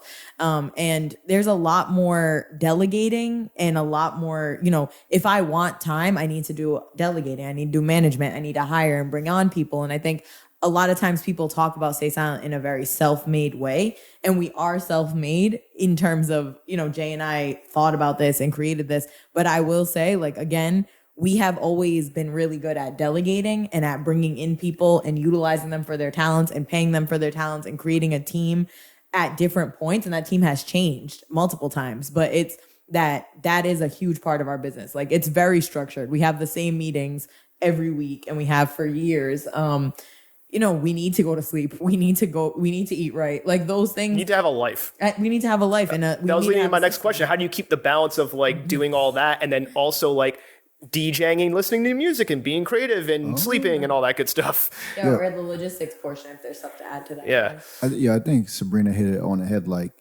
I guess like the word that I would use and I keep going back to, like, even like in my personal life, is like discipline. I think, you know, like everybody talks about like people talk about like 9 to 5 versus like being an entrepreneur as if like there's discipline on one side. It's like, oh, you have all this free time because you're like, become an entrepreneur because you'll have all of this free time. It's like, do you really? and I like something I've been realizing, like when I listen to I always like listen to interviews of like other creatives. Like I was listening to like the Tyler Creator interview on Hot 97. And he's like, this is like the one that stuck out to me the most recently. And a reason for the people to listen to this show, because we have other creatives, such as yourself. Shameless plug, sorry. Hey, no. Got you. And it was like, to me, it was interesting. Like, how he was like, yo, like I wake up at 7:00 and then I go to the studio at 11. I'm just like, yo, it makes sense why you're as successful. You're yielding the results. Same thing with Issa Rae. She talked about how she does 2 days of creative and 2 days of like meetings and logistics. and that's her work week, and that her weekends are off. Even at this point, even as a multimillionaire, even as all of the things she does, it's like there is this need to like bake in structure to the business that you're in. And so like that's like what I was saying. Balancing the lifestyle. You've definitely been working on that for a while. Yeah, not for sure. Like I think the thing that's tough is like we also work in a space that I actually enjoy. So it's not like, I actually love music, but I also need to be disciplined about going to find new music. But that's also very different than just going out and enjoying a party because I want to go to that party. You see what I'm saying? Yeah, it's like we can't, like if we go to a bar, there's like one hat that's like R&D at a bar. Where it's like, oh, like how quick is it to do drinks? What kind of cups do they have? What's the lead time on service? Like Literally. how long are they doing this? That kind of thing. You versus have to going to a bar. I feel like I do that when I look at hear other DJs. I'm kind of like enjoying the music, but I'm also like, that person did that interesting thing. That person that did interesting. Oh, that's like why? Oh, why? I thought they were gonna mix it in this one thing, and they did this other thing. Why did they zag when they should have zigged? Like da da da. You know what's crazy? Or like, because I used to travel with a lot of DJs, like playing different gigs and shit, and I never understood that. Like to me, like I just kind of, I feel like being in a space of like being like hypercritical all this. Like sometimes like you really can't enjoy it for what it is. Yeah. If like the whole time you're like, you sound like you're more observant. It's more observing and like learning, and rather than like it's just more like not like, oh, they did it necessarily right or wrong. It's just like, okay, why did they do that? Mm-hmm. Like that's interesting. Sure. Like like okay, like that's cool. But that's what I'm saying is like I think maybe that's like what's like interesting about like I guess being a DJ but also I'm a nerd too, so there you go. DJ or being creative is like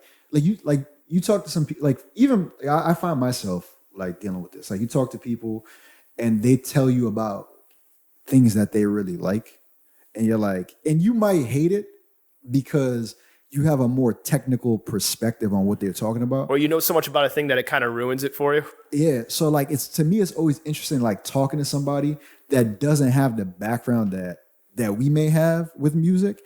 And it's just like, oh, yo, I love the way the person does this. I'm like, yo, for real? Like, you know what I mean? Like I don't even know. But I also realize it's like, yo, we're not even hearing it in the same way. Like, you know? You can also never hear a song for the first time twice, which is kind of sad when you think about it. But sidebar question before the last question, real quick, because we were just talking about like balancing and logistics. Some entrepreneurs and business people say don't go into business with friends and family, and you have both obviously done that. Is there ever like clashes where it's just like the business and personal lives and being together like all just bleed like into each other to the point where it's like there needs to be separation, or is it so interweaved where it's like this is natural? At different times I would have different answers for that. Okay. But for me, I think the thing that I always go back to is like when you're working, and it's like, yeah, I think this is my, like Sabrina is my family. Like, you know what I'm saying? So when you're dealing and you're working with this, it's like, yo, like with anybody that you're working with on stuff, you're gonna disagree with, and you're gonna have moments where it's just like, yo, you know, like whatever, you're going back and forth. But I feel like there's always a certain respect level because of the dynamic of being family. Gotcha. Yeah. And I think for me, I will say we got into business super young with one another. And I just think as you grow, you learn about boundaries in relationships. You learn about like what, even with your own mom, it's like your mom could pull up on you she could open your door when you're 16. At 20, you might be like, hey, why are you opening my door without asking? At 30, you might be like, yo, we have a problem here. You know, how did you get into the house? I didn't give you a key. Exactly. How are you here? And so I just think that we've done a lot of growing. And so in our business, we've learned like, yo, when we're there were windows in our last 10 years where all we did was like, we'd get together and it would just be like, yo, so like we got this idea, we got this, we got that. And now we can compartmentalize where like the same way we're talking about going to a bar and having our hat on as R&D, or going to the bar to eat the food and listen to the music and enjoy the drink. Like we've had to learn how to do that and have that discipline in communicating with each other across the board. So that we can be effective in the work we do together, and we have to be effective and we have to be clear-minded. There are windows where it's like, yo, we just need to go for a walk. Like that we really get away from the things. And have to be disciplined because this is our passion. This is something we love immensely. And we could very easily, and I know you have very similar passions. Jay and I could talk about this stuff every day. Yeah, all day. But there's a bag where it's like we talk about it and it's passion and it's because we're feeding each other. And there's a bag when this is directly connected to the work that we're doing.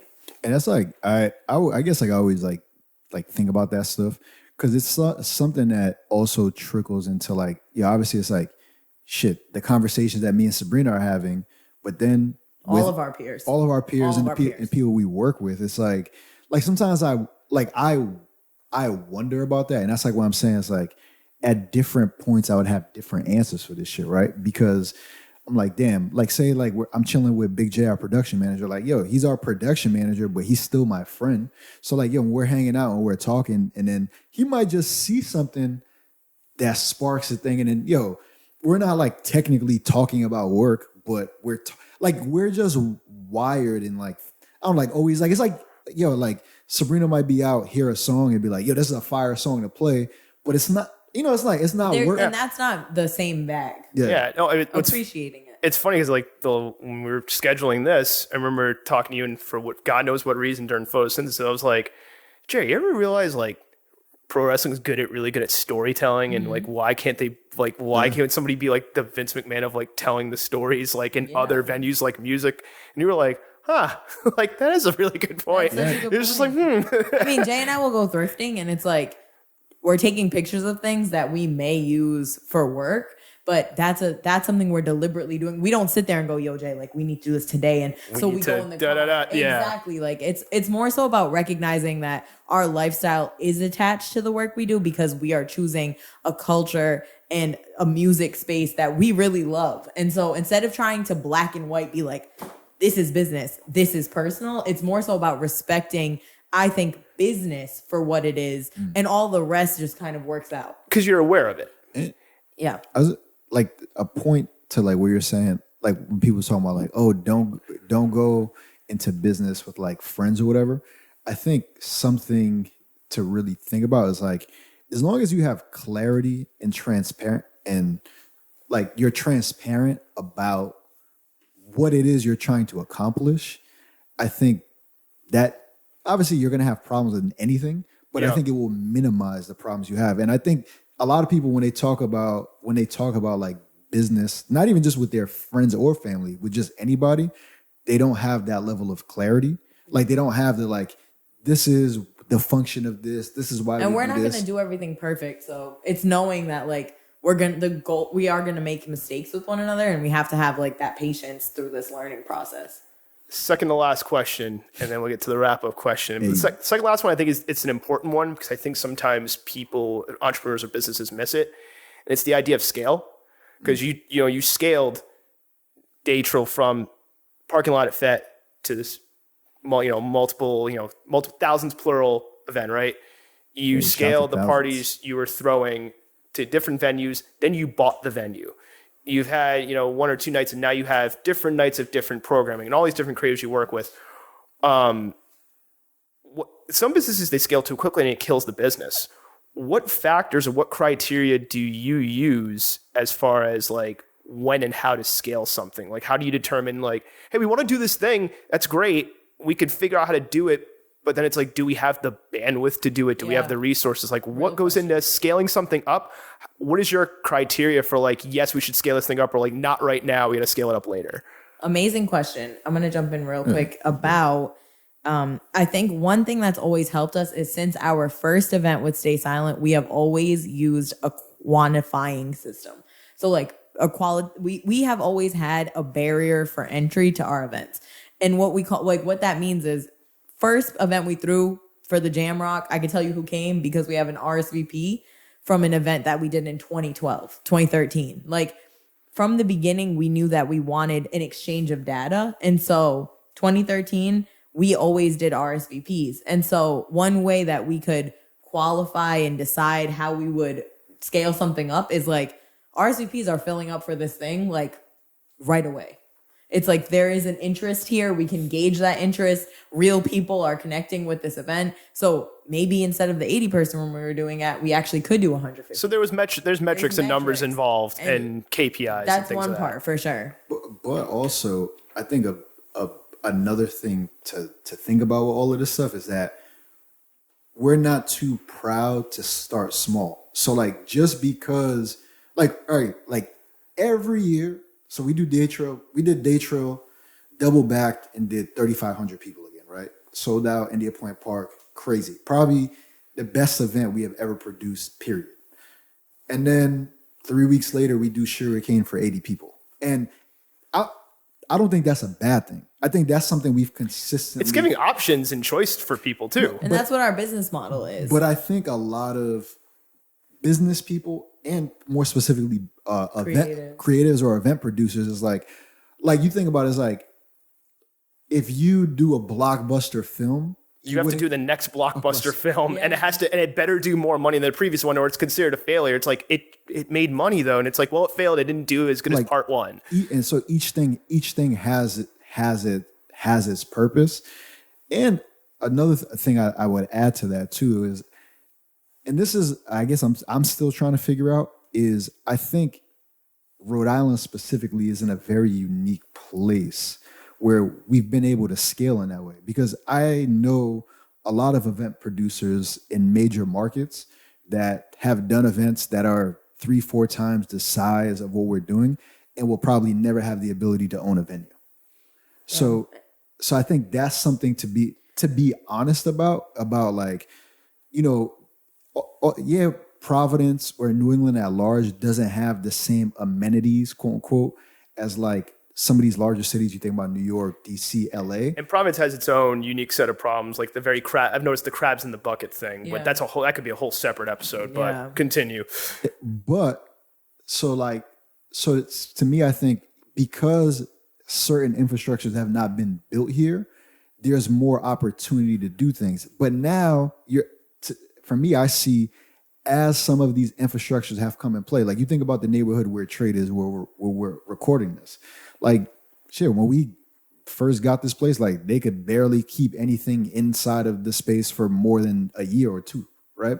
There were a bunch of vacancies on the next street, I Street. There were no restaurant, like, you know what I mean? Like there was like one corner store. We went to look at the Providence PVD Donuts building. Like it was vacant for so long. We went to go look at it and see if it was something we wanted to be involved in. So not then, the business, but the building. But so then you. I'm now waiting for Stay Silent Donuts, but anyway. Yeah, but you go and you think about it, that was 6 years ago, right? From then to now, because of the there's a freaking brewery down the street, like Narragansett, just crazy. Warp speed. So that's what I'm saying is like as more quote unquote amenities and things are being added to the city, it becomes more difficult to do some of those things from an ownership perspective. In my opinion. Gotcha. Yeah. And yes. Okay. Wait, I forgot what I was about to say. Oh. What was the last point you made about the amenities ownership? Oh, like as things continue to be added. What was the question though? The question was about scaling and scaling. When to scale and like how to scale properly. Yeah. So another point really quick is that during Day Trail specifically, right? Like we sell out of those tickets usually with like 3 weeks to go. And the capacity at India Point Park is 10,000 on a non-COVID year. And we capped it at 3,500. There's a reason we capped it at 3,500 because we had the team to do 3,500. We know the staff to do 3,500. We know the security it takes to do 3,500.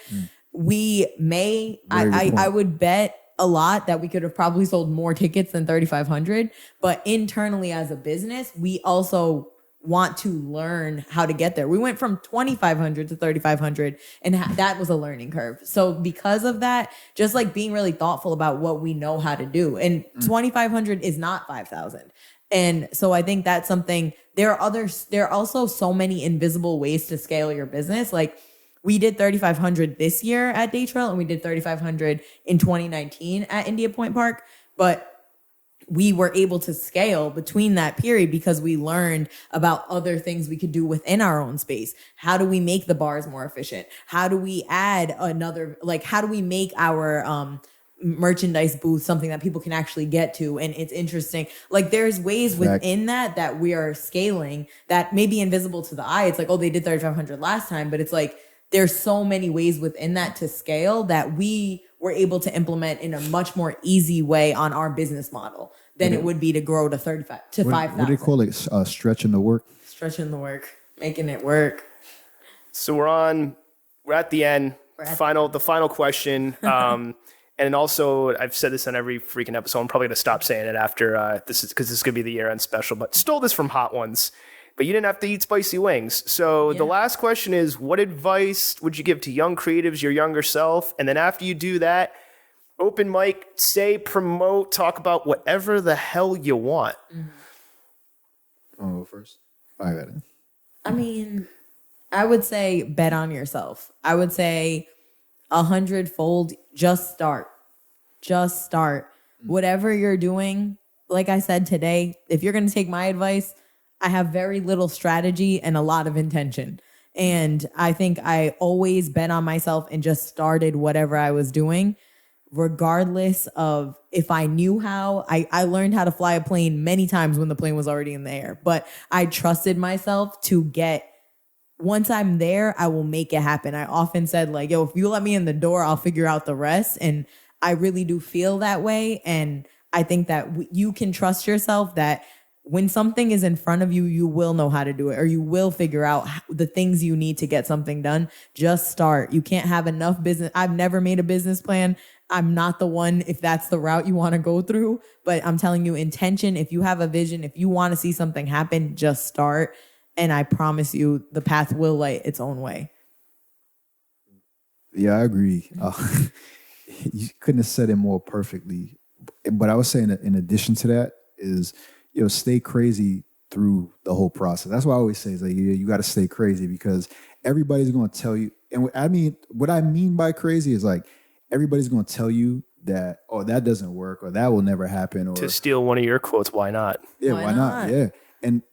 But I do think it's like, yo, you have to be crazy enough to believe that it's possible. Because like if you think about it, it's like everybody said this, everything we're doing is not possible in Rhode Island. We have many of friends and many of people who have left Rhode Island and are very successful because it just wasn't possible. And to be fair, at that point, it had not happened. There was no example of any of this happening. There was no art of the possible happening. Yeah. So especially in the worlds they were in. So I think like, you got to stay crazy. Another thing we were kind of talking about like off here first, and I was saying like how I feel about people saying like, oh, you got to be humble. You got to be humble. It's like, don't be afraid to speak up for yourself. Like if you're doing something in the work, let the work speak. You know what I'm saying? Let the work speak, but don't be afraid to advocate for what you need and what you want. Because if you don't speak about this stuff, or if you don't put yourself out there, then nothing's ever gonna come to you. You don't get what you deserve. You get what you negotiate, and that's one thing I think I talk to a lot of our friends about. Like right now, is just like, is that what's missing in New England? We have the talent, we have the structure. Different people are starting to get the capital. We have the space. Oh, I'd love to do a 4-hour episode with like you both and a bunch of other people about that, because there's some opinions I got on that one. Let's do it. But I do think like, even like to your thing where you're talking about like crabs in a barrel, is like, no, like I don't know if it personally, I don't know if it's crabs in a barrel. I think it's like, we gotta, sometimes we gotta put our foot down and be like, listen. It's okay that we're experts at this after 9 years. Yeah. It's okay that we're at all of us are at different pathways in this. It doesn't mean one is better or one is whatever. It more so means I can speak from an expert perspective because I am an expert. And because you've done the things. Because I've done the things. And to people that are uncomfortable by that says a lot more about where you are in your journey than where the person you're saying. So that's what I'm saying. Like when we're saying, be humble, be this, be that. It's like, well, what is making you say this about this person? Letting the work speak for itself has very little to do with humility and has a lot more to do with focusing on the thing more than the presentation of the thing. like the present. Focusing on the steak more than the sizzle. Exactly. That's a good quote. And I think that's the whole shit. That's the whole shit. Any last words? Any just last statements? Things you want to promote? This like very good interview. Probably since Alexis from First Year Project. Best interview we've had. I appreciate that. Thank you. Great work. So I don't know. I appreciate that because I feel like a lot of times when we have these conversations, people are like, oh, like, how did you start and why? And it's like, it's the same questions every time. It's the same beats. It's like the Spider-Man movie. It's like, how many times are you going to tell the freaking Uncle Ben? And then finally, the last animated one, they're like, you already know the story. We're just going to fast forward. Yes. It's like, thank you. And everyone's like, wow, thank you. Yeah. So, I definitely, you know what I'm saying? I appreciate that. And what you got going on. And I don't know, like I would say it's like, for us is like, as people or as like a community, it's like, what, like just thinking about everything that we're trying to do is like, one, what's the intention behind it? Like what's our purpose? How can we find that shit? How can we live in that? And just how can we think about getting better every day? Like, and that doesn't mean financially or like whatever. It's like, let's just, you know what I mean? Like, let's just be better to each other and let's be better to ourselves. It's like some shit I've been thinking about. Yeah. And for me, I again want to echo Jay. I really appreciate the interview. You put so much thought into it. Thank you. And I always appreciate your energy at our events. It's been so dope to grow with you and to see now you DJing and doing all of your music work, this podcast. After being afraid to do it for so many years. But you did it. And now you look back and it's like, now you have skin in the game. Yeah. And that's why we just got to start. We just got to start. And I really am super proud of New England in 2021. I am hopeful and excited that there are so many people that are charged up, and I pray that we find more ways to feel empowered by one another and more ways to feel excited by one another and more ways to build up our community through music and through art, and just to ask more questions, to lead with curiosity versus judgment, especially because I think as creatives, so many of us take our work so personally and so seriously, and we will be able to make so many more connections by asking questions and by being curious. And I would just say to everyone and to ourselves as a reminder, like, success is such a fluid thing. And if we can just always reframe success, look at our situation and kind of see what our wins are, we'll recognize that more often than not, we are on the winning side of things, just by reframing where we're at. And so New England is winning right now, and we are succeeding in many ways. And I pray we just keep on that tide. Well, with that, Jay, Sabrina, thank you again. And until next time, everybody, keep on creating. Thanks. Thank you. And that's it for this episode of the Creative Capital Show. Thank you for listening. And a special thanks goes to episode guests Jason Almeida and Sabrina Chaudhary. The Creative Capital Show is hosted, recorded, edited, mixed, and produced by me, Jason Silva. You can listen to The Creative Capital Show over at our website, creativecapitalshow.com. We're also available on Anchor FM, iTunes, Spotify, Google Podcasts, and all other major podcast hosting platforms. If you like the show, please subscribe. Helps the show out a lot. And be sure to follow the show on Instagram, Twitter, TikTok, LinkedIn, and YouTube. I hope you enjoyed the show, and until next time, keep on creating.